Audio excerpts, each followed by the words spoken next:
So general studies 1, approximately 8 questions were from geography this time, and 6 questions, 6 to 7 approximately are from history, and exactly 6 questions are from Indian society. The 6 questions Indian society I will be discussing now. So the 6 questions which are there in this particular Indian society are, the first, if you see, the question is on smart city. The first question is on smart city. 8th question, how does smart city in India address the issues of urban poverty and distributive justice? Means the concept of smart city, people will think that the concept of smart city is only for cleanliness. The concept of smart city was not only cleanliness, there was another concept which was associated with the smart city concept is removal of poverty from urban centers, as well as providing distributive justice. 10 marker question.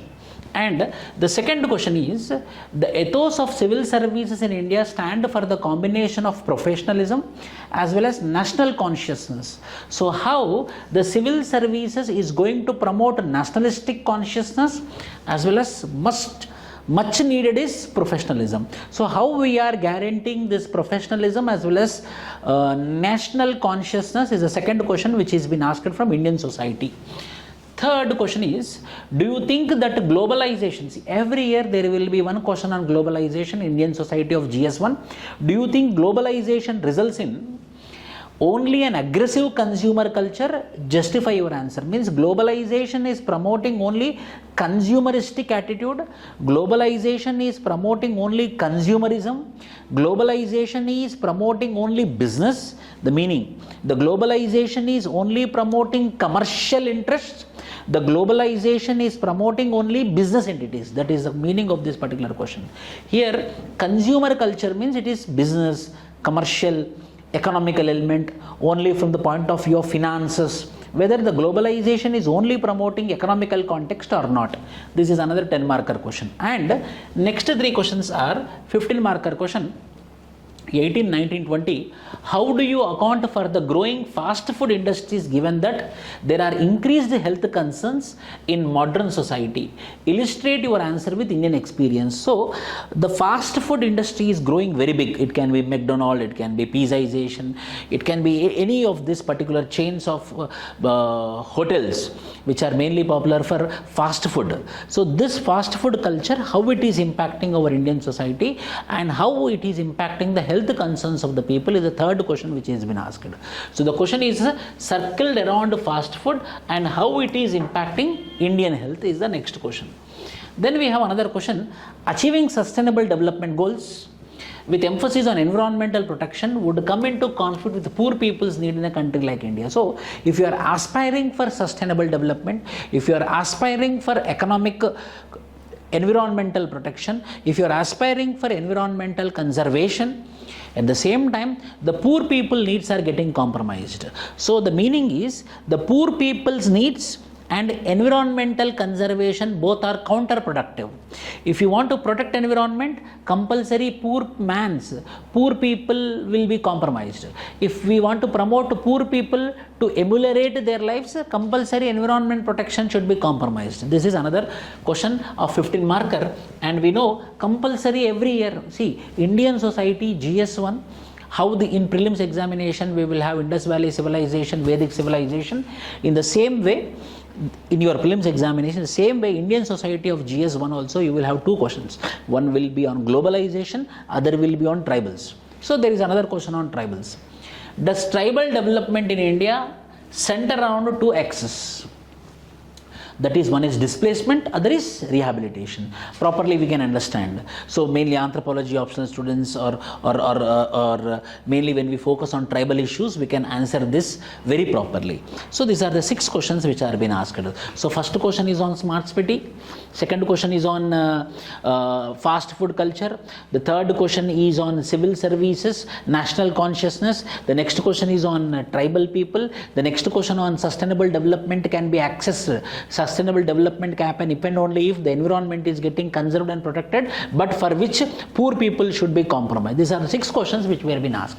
So what should be the answer structure? To the point I will be telling you. So from the 6 questions, 2 are expected. 2 are damn expected. You know, According to me, clearing prelims is very tough, but not the mains. Why? Because expected questions, repeated questions will be there. For example, in your history, there is a question on Harappan architecture. Harappan architecture means with bare minimum expected questions, we can write a very good answers for your GS1. In this, so the first question is about smart city. Question asks whether smart cities help address poverty and ensure distributive justice. What is distributive justice? Distributive justice will provide equal opportunities, equitable access to resources, equitable access to opportunities and services. So, whether smart city in the year 2015, the smart city in 2015 which came into existence, which envisioned to promote infrastructure, to promote electronic, to promote digital access, to promote basic needs like food, basic needs like water, sanitation, transportation, etc.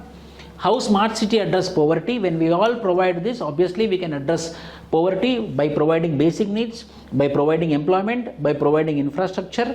And how to distribute justice? When we provide to all the sections of the people what opportunities, growth opportunities, as well as resources, as well as service, then obviously we can address the distributive justice. But however, there are challenges. The challenges are like bureaucratic antipathy. There are challenges like people are not at all interested. There are challenges like huge growth of slums, slum areas. There are challenges like no proper town planning. There are huge challenges like disasters. Like once the flood come into the city, then we cannot address the poor issues. These are the challenges. But however, the conclusion is the smart city, the idea like smart city is a very good idea which is promoting, which is also resulting in reduction of poverty, which is also reduction, which is also helping in providing distributive justice. In that way, you need to write an answer.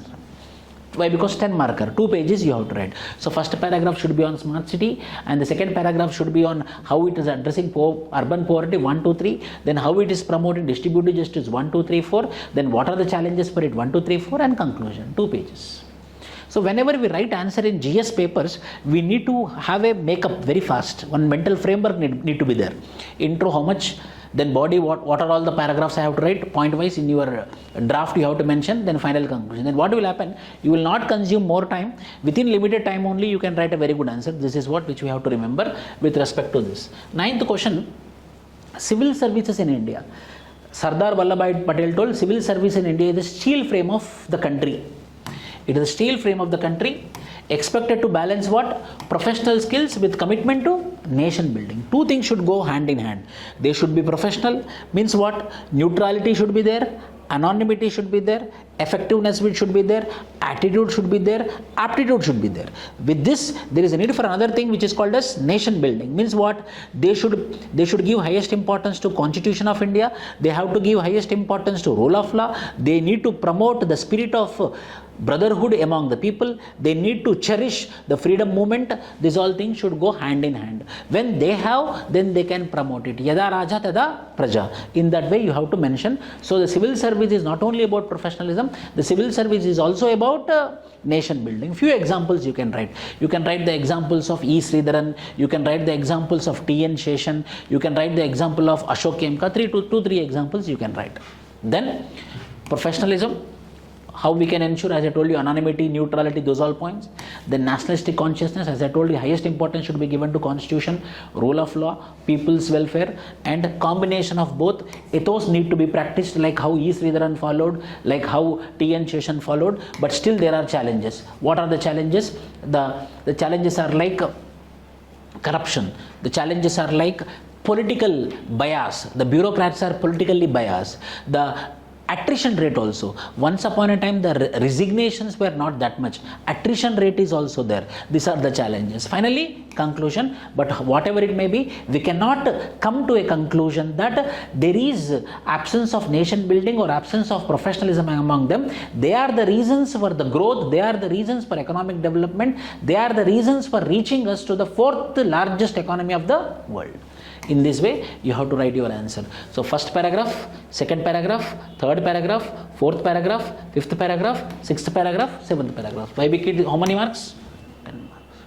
So, while you make an answer, you should divide. What should be the intro, what should be the body, what should be the challenges, what should be the conclusion. The next question is, Globalization results only in aggressive consumer attitude. First paragraph, what is globalization? So, World Bank global trade to GDP, once upon a time, it was 39%. Now it reached how much? 60%. So, economically, now the economical growth, the globalization is responsible for so much of trade. Now the trade is 60%. By the time of 2020, aggressive consumer attitude is there, but not only consumer attitude, counterpoints. What are the counterpoints? Number one, it is resulting in migration of people. There is technology transfer, there is education, there is employment, there is social growth, there is people are getting empowerment, democracy is becoming more democratic in nature, international institutions are coming, there is a proper implementation of rule of law, gender equality is also we are learning from global examples, these all will right. So finally we have to tell that it is not only consumeristic culture, it is also promoting other things like education, health, technology, gender equality, jobs, employment, skill development. Then Indian context, challenges and conclusions. What are the challenges for globalization? Then what is the conclusion? The conclusion is, now we should not promote globalization completely. We have to promote what? Glocalization. So what are local should go for global, what are global should come for local, but blindly we should not take the global things. We have to filter according to the cultural lenses. What will fit in the local conditions, only those need to be adopted. Everything need not be adopted blindly. That is called as glocalization. So the conclusion, you have to promote what? Glocalization. Then 11th question, 18th question, 6th, 4th question, which is, how do you account for the growing fast food? Fast food is what? Affordable, quick service, standardized taste. Modern society is more health. There is a paradox. What is the paradox? Modern society is more health conscious. At the same time, they are more driven for quick, taste oriented. They are health conscious, but however, at the same time, they are very quick, they are very fast, as well as taste concerns are there. Because of this reason, the fast food sector or fast food industry is skyrocketing.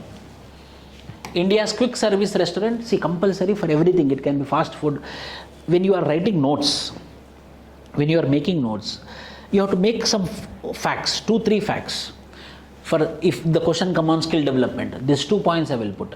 If there is a question on health, infant mortality rate, maternal mortality rate, I will put. If there is a question on education, I will have 2 reports, annual status education report, ASER. If there is a question on fast food, then I will put this. If there is a question on globalization, I will put these facts. So for every field of question which is expected or more probable, if you have 2 facts, then you will get 1 mark extra.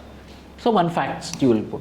Reasons for growth of fast food industry, health concerns versus reality. But however, health concerns are there, but still we don't have time because of fast moving employment, fast growth, fast thing.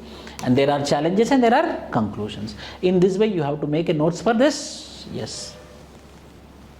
Achieving sustainable growth with emphasis on environmental protection would come into conflict with poor people's need. Yes, there is a conflict. Compulsory there is a conflict between environment protection and poor people.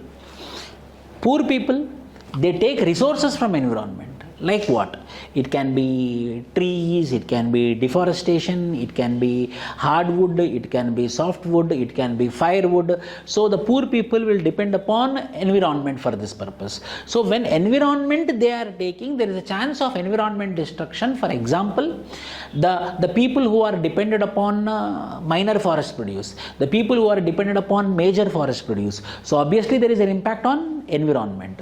So environment protection and poverty reduction both seems to be counterproductive, but however we have to come to a conclusion that legislations like Forest Rights Act, legislations like Panchayati Raj Extension to Scheduled Areas Act, the schemes like Pradhana Mantri Adi Adarsh Gram Yojana, if that such sort of schemes, if they are promoted mainly focusing upon their livelihood and their skill development, the poor people will not depend on environment in a destructive way. Poor people will depend on environment in a productive way. Hence, environment protection possibility will be there as well as poverty reduction possibility will be there. So, balancing should be there. Like poverty-induced environmental degradation, long-term need for environmental protection, balancing the mitigation approaches, and what are the challenges for it, what is the conclusion for it. So finally we can achieve the sustainable development goal if and only if the poverty is being reduced, at the same time if environment is getting saved or conserved. If both are going hand in hand, then only there is a possibility of sustainable development goals. One more thing, how I told tribal, how I told globalization, earlier millennium development goals compulsory question, now sustainable development goal also some compulsory question. See, out of 6 questions, 3 questions are done. The last question is, does the tribal development around 2 axes? One is displacement, other is rehabilitation. The major problem which tribals are facing is displacement, which is also called as land alienation. When they are being sent out, when they are being thrown out from their own land, it is called as displacement. There are enormous examples. Orans are being thrown out from Jamshedpur. Chenchus were being thrown out when the construction of Seychelles multi-purpose project was been there. It was Dongria Kond tribal population were being thrown out when Vedanta company was being established for the sake of production of aluminium. So the displacement is a continuous problem which they are facing. But however, on the name of development, there is a need for mining, urbanization, and projects need to be constructed. So displacement is inevitable. When displacement is inevitable, rehabilitation should not be compromised. There is need to provide proper rehabilitation. So if displacement is happening, rehabilitation should happen. Both should go hand in hand. But in India, what is happening? There is displacement without rehabilitation. Hence there is a double burden. Hence there is a double burden on tribal people. So with the displacement, if rehabilitation is being provided compulsory, there will not be any discontent among the tribal population. For this, the government of India came up with 2 policies. One is called as National Resettlement Rehabilitation Policy of 2007. At the same time, Land Acquisition Act with Compensation, Resettlement and Rehabilitation Act of 2013. These 2 points you need to write. But however, displacement and rehabilitation itself is not only problems. There are other problems like poor education, unemployment, underemployment, poor health conditions, nutritional deficiencies. These are all the other problems which are being faced by the tribal people. Then these are the challenges, and final conclusion is the tribals are the more vulnerable and more sensitive population when compared to any other community. So there is a need for specific programs, special programs, more than constitutional, legislative and executive programs. More measures need to be taken such that displacement should be minimal and rehabilitation should be maximum, so that the vulnerable population should become the strength of the nation. Like that we need to write an answer. So if you see this 6 questions, again I am taking the headings. One is tribal question, other is sustainable growth question, other is fast food question, other is globalization, this is one question, actually governance question, civil service question, and smart city question. Smart city is expected, why? Because urbanization is there. This is unexpected. This is expected, globalization. Fast food, okay, unexpected. And sustainable development, expected question, and tribals expected question. From 6 questions, 4 are expected. Very not expected, minimal questions are there. Compulsory questions are there. So evening 7 o'clock you will be having the discussion on GS2 as well, and the model answers of the GS1 are being provided in the form of PDF. Thank you.